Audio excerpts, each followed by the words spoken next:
there, and welcome to the Kingdom Sexuality podcast. We're Paris and Alana, friends who have a heart for intimacy and long to uncover God's truth and design for sexual freedom within marriage. Welcome here.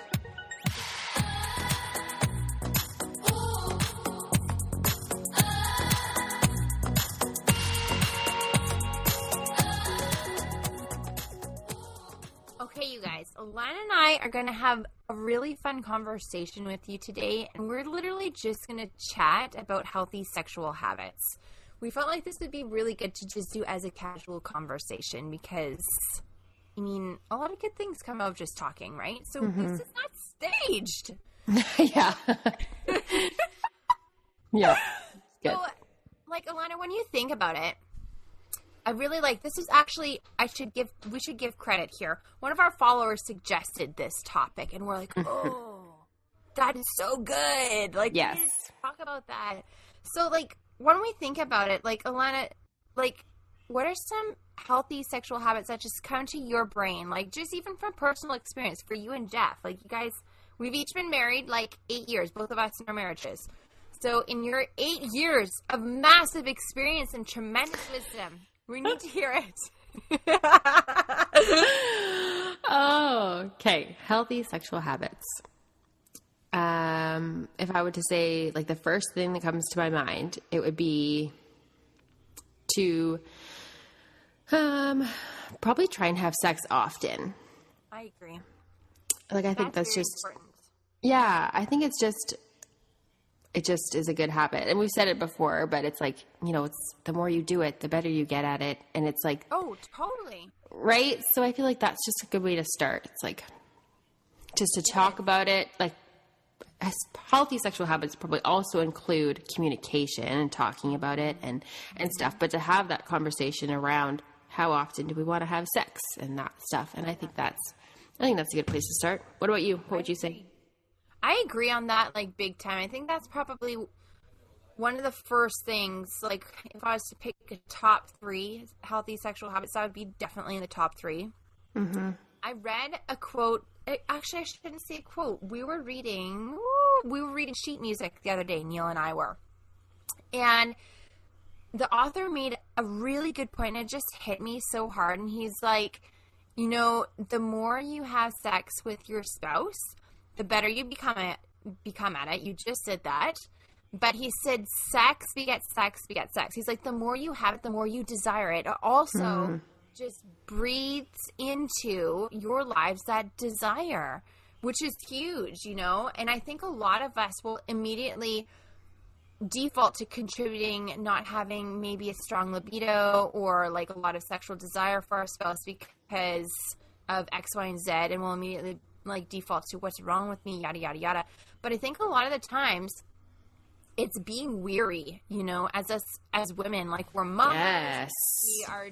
We are busy with businesses and just keeping a house and whatever extra things are demanded on us. Like mamas and wives have a full plate. Like we honestly do.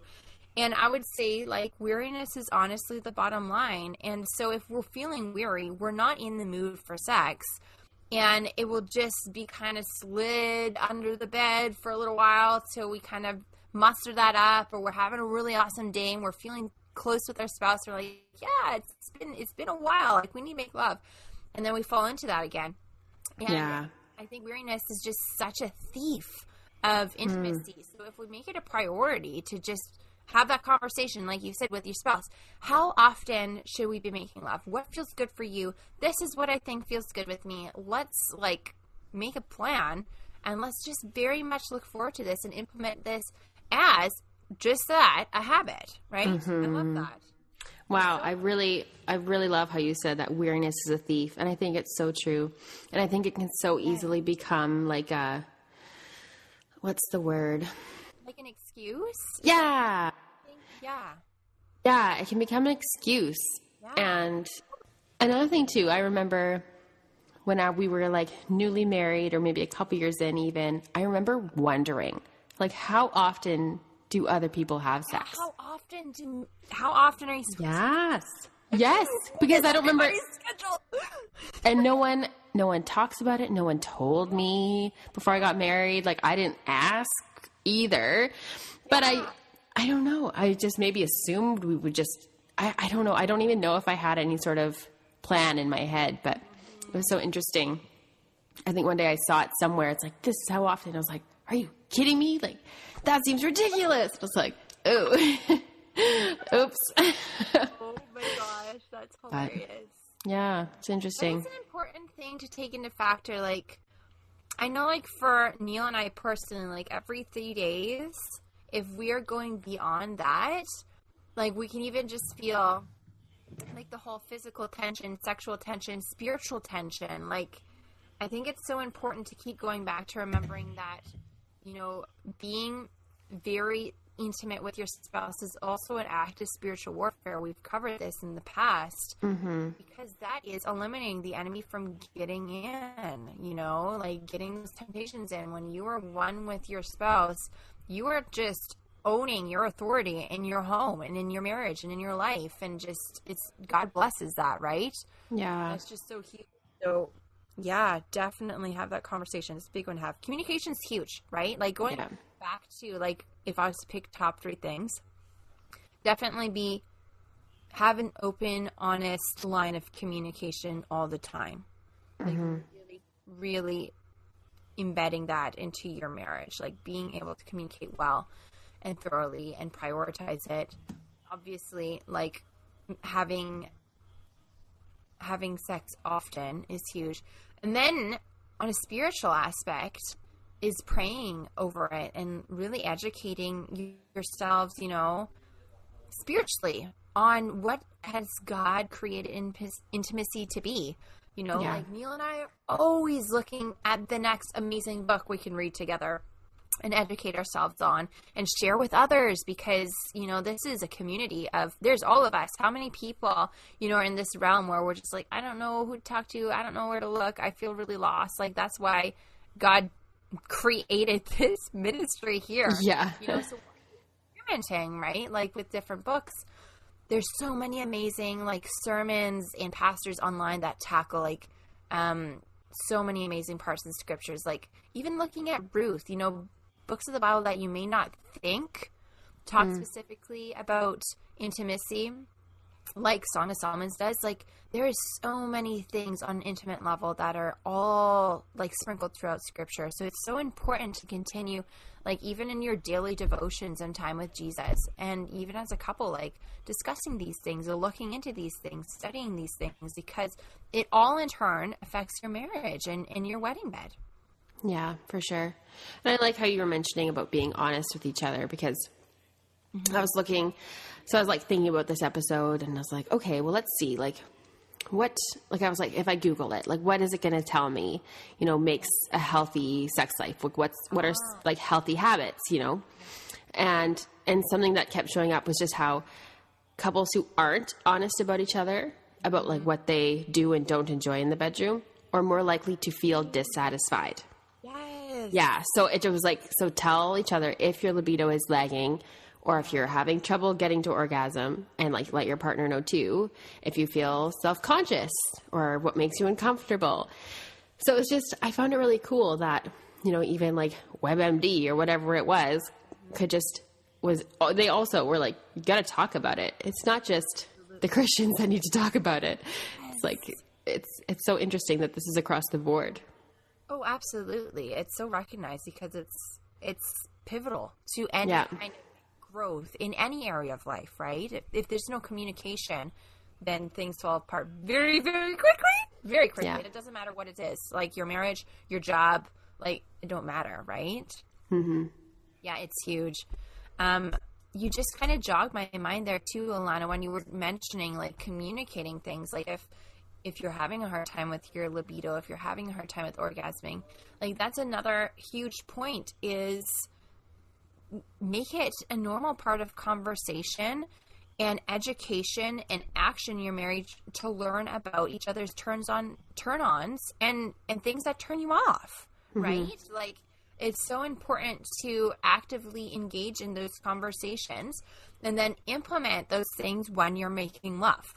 Like, you know, even just understanding anatomy and your erogenous zones, that's huge. And so many of us, like, going into marriage, I knew nothing. I was like, what? I don't even know what that word means. Like, what is that? Is that somewhere on my body? I don't know, right? Like, it's so important to sit down, carve time out of your day to invest in your marriage every single day. And whatever that looks like for you guys, whether it's learning, like, your different erogenous zones, it's learning about turn-ons and turn-offs, it's learning about maybe insecurities in the bedroom, whatever it is, setting aside time to pray over each other every single day, even specific to your sex life. That's huge. Yeah. Yeah, I think often it's something that's so easily forgotten is to pray over your sex life. And but like, how fantastic is it to actually do that? Hey, so good. Yes. And I think too, even having those conversations about what turns you on and what you like can initiate just some adventuring too, and variety and change, and into like the normal routine, which I think is also a really healthy thing, to try and switch things up. It's like sometimes it's so tricky to try a new position, and it can be so frustrating when you do the same stuff all the time and it works. So it's like, well, why do I want to switch it up? But then, because if we try something different, then maybe it's not going to be comfortable, or blah, blah, blah. But then, I don't know, then you get in like this rhythm and routine of just doing the same thing. But it turns into a rut, right? It absolutely does. Because you know what to expect. Like, it's huge to keep the fire alive in your marriage bed. And that definitely, one way you can do that is really looking into pursuing variety and learning, educating yourselves on different positions and different techniques, and like really taking that information and implementing it. That's so huge, because sexual ruts is a real thing. Mm-hmm. Oh, for sure. Yeah. There's been so many times where you're like, you just kind of like Google it. Okay, you know, like, what can I do? Or how do you get out of a rut or whatever, right? But I mean, it's hard, because it's like, well, okay, well, I don't want to just do with what, you know, okay, well, watch porn together, or, you know, like all what the world would throw at you. Like, I don't know, but yeah. And so it's like, well, okay, how can I do this in a way that's honoring God? Yeah. Yeah. Yes.